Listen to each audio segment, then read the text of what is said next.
It's time for mommy to work, okay, Phoenix? Hi, beauty marks, and welcome back to my channel. And if you're new, my name is Pamela Ricardo. I am a life coach as well as an actress and a speaker as well as a health coach. So today I want to talk about identity shifting. What is that? That is when we take the time to honestly say to ourselves, why am I not where I want to be? Why isn't life as smooth as I would like it to be? Why do I feel overwhelmed all the time? Why can't I become the person I keep seeing in my mind? What is holding me back? I think the hardest thing about the identity shift is the fact that we have been programmed our entire lives. I know for me, I grew up in a household that was very abusive, very traumatic, and even when my mom left my dad and we moved to Georgia and we were having our new beginning, I still saw so much trauma because she had just went through so much trauma. It wasn't like she just left the city we lived in, and all of a sudden in Georgia she was a new person. So I grew up seeing someone that I loved and care about depressed all of the time, sad all of the time. Money was very scarce. We were on food stamps.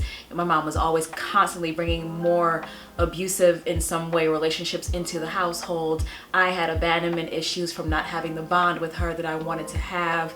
And then I would go to school and pretend like everything is okay, wearing a mask and trying to, mask my sadness with being an overachiever, and all these things are part of my programming, right? So the identity shift for me was, as I got older, how do I change this mindset of always feeling this lack and scarcity to the point where I overwork myself because I have this massive fear of never having enough? For some of you, it may be you grew up and it was a great household. You didn't have those same issues. But maybe you grew up thinking that you weren't good enough to do certain things, or you weren't popular enough, or you weren't beautiful enough, or your family didn't have enough notoriety, or you weren't athletic enough, or you had some kind of programming that started very early on. Well, we carry that into our lives until we don't carry it anymore. This is where the identity shift comes in. When we decide that we're tired of what life looks like, when we're tired of not making the goals, when we're tired of making the New Year's resolution every single year and really knowing we're probably not going to make it happen, that's when the identity shift has to kick in. The fastest way to change your life is to change your mind. And that's what we have to do. We have to say to ourselves, the CEO of a company does what? The entrepreneur that I see myself as does what on a daily basis? The fitness girl that I see that I want to be does what every single day? The bank account that I see from my life requires what kind of level of hard work every day? I want to be a social media influencer that requires how much discipline? What do I need to learn? What do I need to walk like, talk like, eat like, be like, sleep like to become the person that I keep seeing in my mind, but for some reason I cannot make them come into fruition? The process of identity shifting means you have to shift the way you honestly see yourself, for the good this time. If you see yourself as an honest person, if you see yourself as someone who does not lie to get what they want, if you see yourself as somebody who really does the work, it doesn't try to take shortcuts, well, don't lie to yourself. And if you go and lie to your spouse tomorrow, or if you go to work and you try to cheat the time clock, or if you lie to your boss about why you didn't come into work, you are now showing yourself that you're a liar. So the more you continue to show yourself otherwise, your subconscious mind is picking up on that, right? So we have to learn how to become more of the better that we see in ourselves. You know you're an honest person. Be more of an honest person. Hold yourself to that standard. Don't sway from it. The minute you feel like you might sway from it, remember what you said about you. Remember what you said about you. That's the identity shift. It's a muscle that you have to work. If you continuously tell yourself that you're a smoker, you're going to be a smoker. Oh, I could quit, but I've always been a smoker. You're right. You're a smoker. But I tell people all the time, I have to go to the gym. That's just my thing. And guess what? I stand by that. And when I don't go, I remember that that's not me. I do always go to the gym. That's me. So that's my identity that I've given myself. And it's a positive one for me. That's a positive attribute that I have given myself. So we have to identify what are the positive attributes that you believe about yourself. And then you stick to those. and you don't wane from them. You don't sway from them. You don't not do them because you keep your word to yourself. That is one extremely great way to start your identity shift. One exercise that you can do to really help you understand who you really are is you can write down your own biography or your own Wikipedia, or if someone was writing about you and if you popped up in the dictionary, what would the description be about you? Who are you? Think about that. Have you ever wrote a biography for yourself before? I know I have, right? So on my website, on the very first page is about me being a life coach. And when I was writing that, it gave me more confidence because when I read it, I was like, yeah, I have done these things. As I've heard before, I was filling my own cookie jar with the positive attributes about myself and the positive things that I've done thus far in my life. It reminded me of the good in myself. You have to fill your cookie jar. I actually really love that saying, because you have to start becoming more full of you, because that way your cup is full, you feel good about you, and you know all the great things about you. The more you focus on the good in yourself, the more you'll want to continue to be that for yourself, right? So I want you to find a way to write a biography for yourself about yourself and all the great things that you've accomplished and what kind of person you are. You're an honest person. I'm someone who really does get things done that I say I'm going to do. I'm very generous to others. I'm actually someone that people really can depend on. I'm always coming up with great ideas. This is how you do the identity shift, because the more you decide that this is who you are, the more of that you will be. You have to embody this person, the positive person that you just wrote about, right? So write this down, and if you don't feel like you really are that person yet, write down that you do want to become this person. Write down all of the qualities of a person that you know you want to be, and then start embodying it little by little. It sounds crazy, but if you look at it enough and you say to yourself, I want to be a person that gets up at 5 a.m. and writes and journals and writes a great book and gets in the best shape of their life, and I want to have another stream of income in my life, and I want to be someone who dresses for success, and I want to be a great speaker. You write these things down, and then write down what that will require from you. In another column, say that's going to require me to take a Toastmasters or get a coach or get a trainer or just work out for 15 minutes in my living room. You write these things down because now you're showing yourself the path. Sometimes we don't start because we don't know where to begin. Well, the first step is identifying, what do I need to do? And I know some of you might be watching this and saying Pam, I work this job that I freaking hate. I'm in this situation that I feel is dead end, is all get out. So how do you expect me to show up every day as this all of a sudden higher self person? I get it. I was working a job one time that every time I walked in the door, I would say, oh my God, is this Satan's lair? I hated it. And the people there were very low vibration, and it made me feel low vibration, because anything you immerse yourself in for hours and hours and hours every single day, that energy can leap onto you, and it's just what it is. And I remember getting to the point at that place that saying to myself, girl, you're gonna die mentally if you don't change your mind about where you're at. Then I had to say, why am I here? Okay, the goal is to get up out of here, right? So what are we gonna do? I see myself as this, this, and this in my life, right? I knew the game plan for what I was doing, and I had to remind myself of it, because there was a reason why I got that job in the first place. I was on some rebalancing, make some extra money on the side type stuff, but I had lost sight of that along the way because I was getting stressed out, because I didn't like how it felt to actually go do it. Because sometimes you're like, oh, I can go get a side hustle, and sometimes the side hustle can stress you out.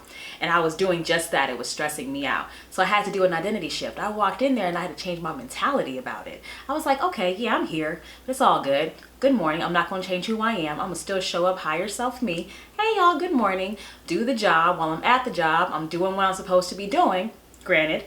And in my mind, I'm like, I'm not giving too much to this, because this ain't the life dream job, okay? I'm giving this the energy it deserves.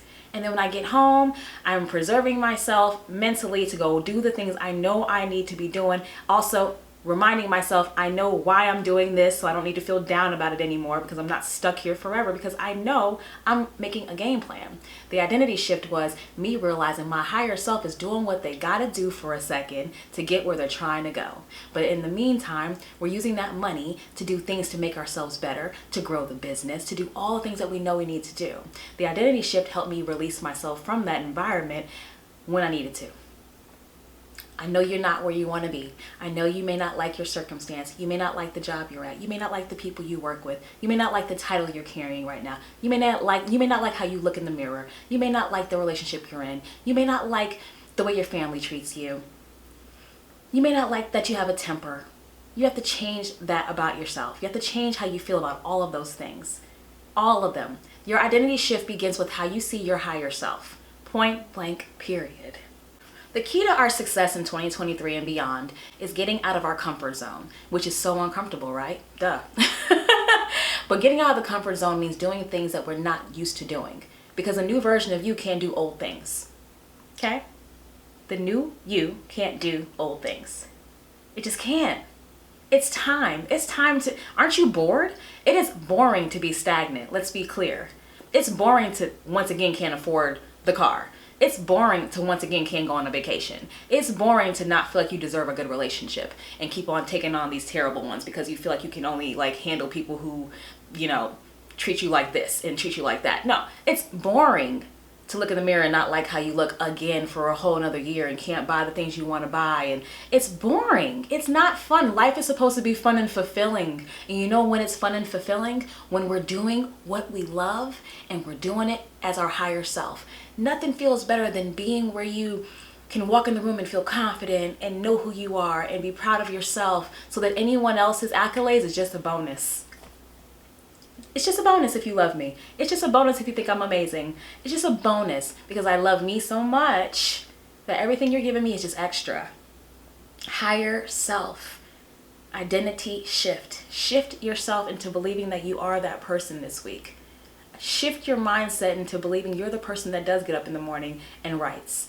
Shift your identity into being the person that does drink green juice and goes for a jog and goes for a walk on an incline every day, or decides to look for another job every single day for at least 30 minutes a day until the job of your dreams pops up in your life and manifests to you. Decide. That's all you have to do is decide. The rest will happen little by little. But you have to make that first decision to sit down, write down who you want to be, and what will that require from you. That's it. Let your subconscious mind really take that in. I think the thing for me when I decided to take coaching 100% as my career path, it was so fulfilling because I know how the journey goes. I get it. I've done it plenty of times. I had to identity shift so many times in my life. I had to identity shift myself out of my childhood wounds and my programming from a childhood, from a teen to my early 20s, and now I'm in my 30s. I had been through so many different lives, and in order for me to continue to elevate in my life, I had to change how I saw myself. So I saw myself as just an actress for so long that when I got into fitness, it almost felt like I was lying to myself. Like imposter syndrome. And no, it wasn't imposter syndrome. I told myself I love getting in shape. I love working out. I love finding new ways to train different muscles. I love looking at nutrition labels and helping people read them, and all those things was a part of me too. But I had to continuously tell myself, what does a personal trainer do every single day? She does A, B, C, D, E, and F. And I became that, just like I became an actress. And then when I got into coaching people for life, that was something that was... It came to me at a point in my life when I finally surrendered to it, because it was like hitting me every day when people would send me messages telling me how I said something that helped them not do something crazy like kill themselves, which is so powerful, or they did something like quit their job because they saw something that I posted, or they watched my journey and it inspired them. And I'm like, you know what, God, if you're showing me these messages from these people, you must need me to be doing something right now about this. There's a reason why people are finding whatever I'm doing inspirational, and I'm not doing it for that reason. But it's just, you start to see these patterns in your life that are like little clues as to who you're about to become next. So I know you're getting those same clues. you're getting clues of who you want to be because you're becoming frustrated in those areas, right? You're becoming frustrated in areas that you know you want to fix, but you haven't quite figured out how to fix it yet because your mind is still programmed to think that you're not fully capable. Well, here is your clue. You are more than capable. You are no different than the people that you believe in, the Beyoncés, the whoever you look up to. You are no different than them. They just took what they saw in their minds and decided that they were going to be it, and just took a step and a step and another step and another step, and they worked hard and they didn't let anyone pull them off their square, and they just kept going. And you got to follow the same blueprint. Shift your identity, Beauty Mark. You are so capable. So capable. There's no need to hold yourself back for anybody's approval. And most importantly, you owe you. Because it's boring not having what you want. It's time to have what you want. All the crazy things you see in your mind, all the adventures you want to go on, you deserve every single one of those. Okay? Now, as your life coach, at Beauty Mark Coaching, that is my biggest thing. We turn our scars into beauty marks. So all that painful programming, all that bad stuff you've been telling yourself for years, all of that stuff has got to go. Those are just your scars. And we're going to use all the things you think are not great about you, and we're going to change the way you see all the things that have happened to you. And those now are going to be your beauty marks. They're going to be the reason why your life becomes so much more beautiful. You're going to start seeing the beauty in your life. So if you'd like to talk to me and set up a one-on-one coaching session, or at least just chat with me about, possibly working together, you can go to my website at www.pamelathebeauty.com, and we can have a 20-30 minute chat. Let's figure out where you're at and where you can go. And yeah, why not? You owe you. Sometimes you can't figure it all out on your own. So why don't you let me help you? I'd be more than happy to. Anyways, thank you so much for watching this video, and I hope that this week you decide to just to shift the way you see yourself. Write about you like you aren't gonna be here tomorrow, right? Remember that song from Beyonce, I Was Here? I don't know if you've heard that song, but please go look it up. Beyonce has a song called I Was Here, because and in the song she mentions the world will know that I was here. When she's gone, the world will know a Beyonce was here. Well, when you're gone, the world needs to know that you were here too. So leave your mark, beauty mark. All right? All right, guys, I'll see you next time. Bye.